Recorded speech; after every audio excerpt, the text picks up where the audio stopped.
de ces terres incultes, de ces landes desséchées, de ces plaines désertiques, des provinces fertiles et verdoyantes, c'est le problème qu'un miracle seul peut résoudre. Ce miracle, c'est l'eau. Faites jaillir l'eau et vous verrez le désert disparaître. L'Algérie, avec ses oueds aujourd'hui brusquement remplies et coulant en torrents, demain totalement desséchée sans avoir eu le temps d'imbiber les terres avoisinantes, tient suspendu à ce problème crucial ses possibilités d'avenir et les conditions mêmes de sa vie. Ou bien la sécheresse régnera en maîtresse sur des terres irrégulièrement irriguées et l'Algérie gardera d'immenses étendues déshéritées où vagueront seulement de maigres troupeaux à la recherche de mélancoliques pâturages, ou bien l'eau coulera. Ou bien dans les terres du Sud, les saisons sèches continueront à faire tarir les puits les plus profonds, faute de ressources d'eau suffisantes, calamité qui naguère apportait la désolation et la mort aux troupeaux et réduisait à des famines de plusieurs années les tribus errantes. Ou bien, à la place de ces secours d'urgence organisés par l'administration et qui se traduisaient par l'envoi au point menacé de camions-citernes, l'eau se maintiendra en permanence, assurant la vie des transhumants et peut-être même la fixation des anciens errants. De tout temps ici, les peuples ont cherché la solution du problème. Les moyens mis en œuvre étaient minces, les résultats ne pouvaient être que minces. Que pouvait apporter le puits primitif plus ou moins profond? Que pouvait apporter la pauvre industrie d'un homme et d'une mule aux besoins de leur terre? Que pouvait apporter la noria, pittoresque instrument au lent débit, à l'éternelle demande d'un sol assoiffé? Pourtant, ce furent aux temps anciens, avec ces misérables moyens, que les hommes de ce pays durent répondre aux impérieuses nécessités de leur soif, de la soif de leurs troupeaux, de la soif de leur sol. Sans doute, depuis 1856, grâce à l'initiative du général Devaux, l'établissement de puits artésiens a pu grossir le nombre des oasis et fixer des populations jusqu'alors nomades. Mais la portée de pareils efforts demeurait nécessairement réduite. Seuls pouvaient être cultivés autour de ces points d'eau d'étroites lentilles de terrain, îlots de verdure circonscrits aux possibilités des sources, et dans lesquels la végétation abondante au centre, où la terre pouvait s'abreuver largement, s'espaçait rapidement de plus en plus appauvrie avec l'éloignement de la source centrale pour faire bientôt place au désert.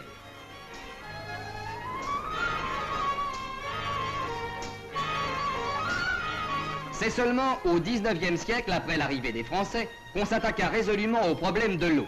De cette époque datent les constructions de Fergoug et Relizane.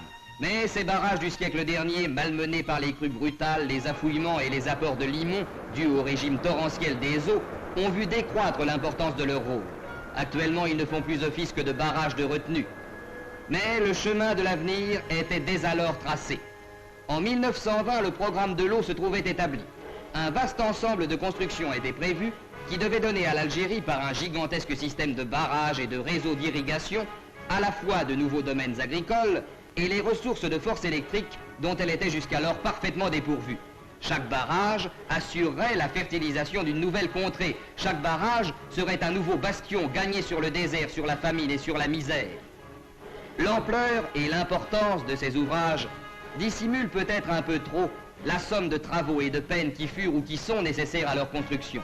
Exemple éclatant, les gorges de Kherrata, ces chaotiques défilés où les Français tracèrent en 1864 cette route vertigineuse, ont vu s'élever bloc par bloc, assise par assise, un nouveau barrage qui permettra d'exploiter rationnellement les ressources hydrauliques de l'oued Agriour.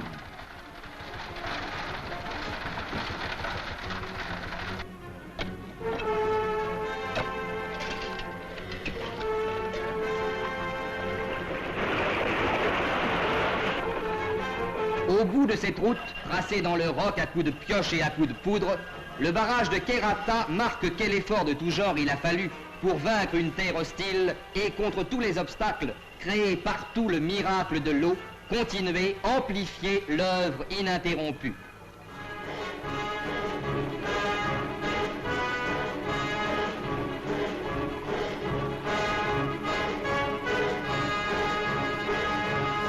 Cette œuvre, en effet, ne marque pas un temps d'arrêt. Témoin en ce moment même les travaux entrepris à Foum el Guerza, où déjà la construction d'un bâtard d'eau et sur la roche des deux rives le tracé d'une ligne blanche indique que s'étageront bientôt ici les assises de béton d'un nouveau barrage, bienfaiteur d'une province.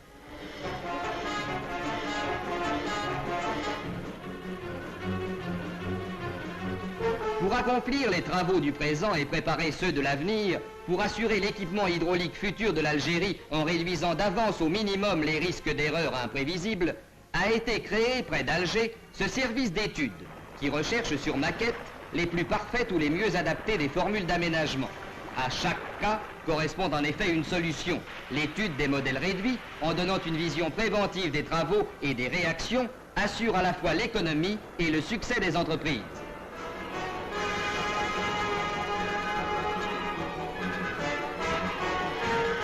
En même temps que se poursuivent ces études de la retenue et de la distribution de l'eau, une action d'envergure tend à faire disparaître les marais et mares stagnantes, traditionnelle patrie des larves de moustiques, car le problème de l'eau comporte l'assainissement des dernières régions actuellement encore minées par la malaria pour les rendre à la productivité. Ces régions qu'à l'aide des méthodes les plus modernes, pulvérisation par avion comprise, on parviendra à assainir, seront par des drainages appropriés remises en état de culture et donneront de nouvelles terres.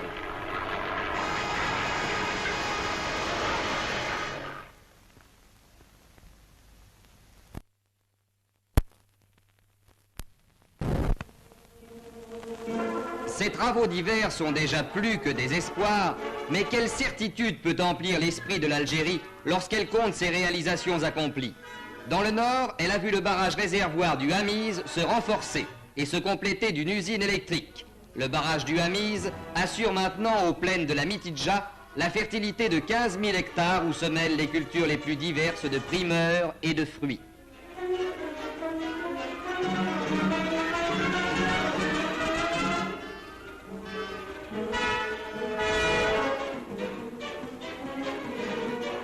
Mais à côté du Hamiz, construit au siècle dernier et modernisé, les constructions nouvelles sont d'une autre importance. Dans la région de Médéa, une réserve de 280 millions de mètres cubes est constituée aujourd'hui sur le Chélif par l'édification du barrage du Grib, dont les 65 mètres de hauteur ont permis la formation de ce lac immense où l'usine hydroélectrique de 6000 chevaux puise avec régularité 10 millions de kilowattheures. Mais la naissance du barrage du Grib et de son réseau d'irrigation a donné en même temps à la culture 30 000 hectares.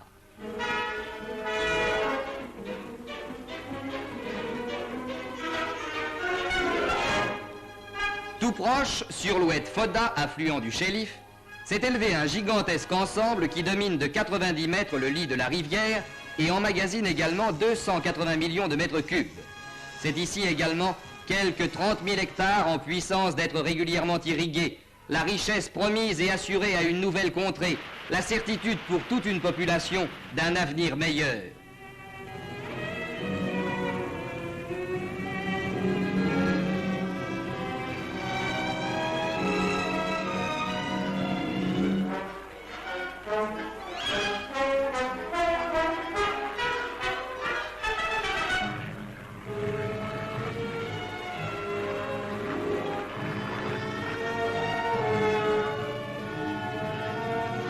Autre réussite dans l'Oranais, à 28 km de Tlemcen, le barrage des Beni Badel offre le spectacle d'un ensemble d'un type nouveau en Algérie. Le barrage à voûtes multiples qui répartissent la poussée de l'eau, accompagné de déversoirs en bec de canard. Ces dispositions lui confèrent une physionomie bien particulière et d'une singulière élégance.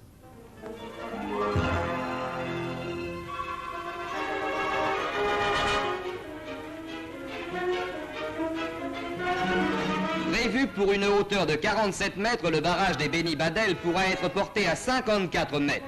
Il assurera un double rôle, irriguer 15 000 hectares de la plaine de l'Ala Marnia et par des conduites forcées, alimenter en eau potable, jusqu'à concurrence de 50 000 mètres cubes par jour, la grande ville d'Oran, dont l'alimentation en eau a toujours été un problème. Ainsi, depuis les premiers travaux, le problème de l'eau en Algérie a-t-il vu luire la solution d'une question angoissante. De 1885 à 1945, c'est-à-dire en 60 ans, un formidable pas en avant a été fait. Mais la réalisation du plan entrepris montrera en 1960 quelle largeur de vue sur l'avenir ont eu les administrateurs et les constructeurs français. Garder l'eau et la répandre, tel est le double but des barrages. Bou Hanifia, qui a remplacé le vieux barrage de Pérégaux, dont le tragique épilogue est encore dans toutes les mémoires, et qui retient ou déverse les 75 millions de mètres cubes où 20 000 hectares trouvent leur fertilité, va nous montrer dans la description de son réseau d'irrigation les solutions de logique et d'intelligence apportées par la technique française. L'eau, libérée à volonté par un système de déversoir, se répand dans des canaux primaires dont les stations de pompage assurent le débit.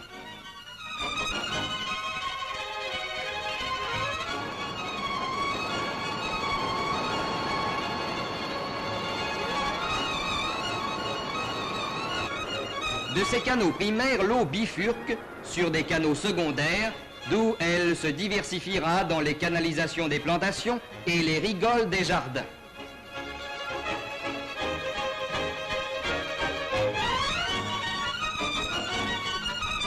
Ainsi, par des canalisations de tout modèle adaptées à la nature du terrain, diversifiées selon l'ordre de leur importance pour toutes les besognes de l'alimentation des terres, allant du large canal ou de l'importante conduite forcée jusqu'aux conduits secondaires et à la rigole d'irrigation, normalisée par des machines de pompage et commandée par des vannes de toute taille, l'eau court au long des plaines, traversant les routes, faisant naître partout où elle se déverse ou se répand la fertilité et la vie.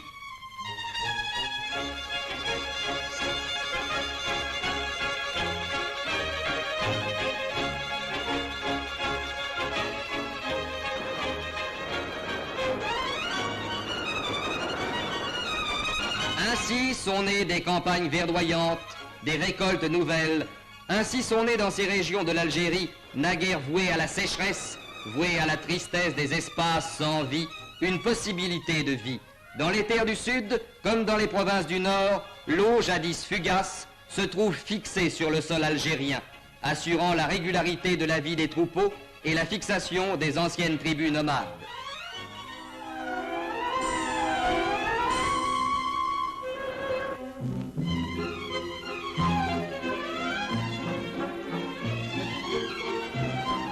Ainsi sont nées de nouvelles oasis, des palmeraies compactes, dont chaque année les arbres sont plus nombreux, dont chaque année la récolte est plus abondante.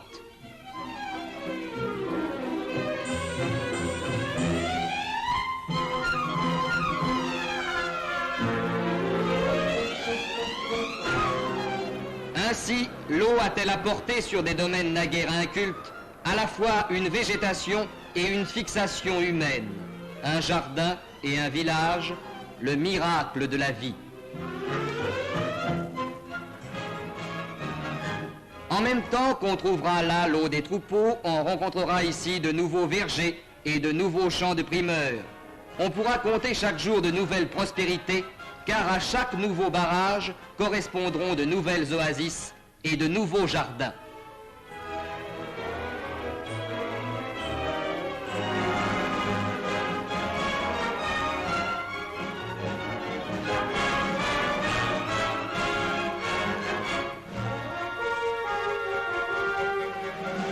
Une nouvelle vie se fait jour avec la naissance des barrages.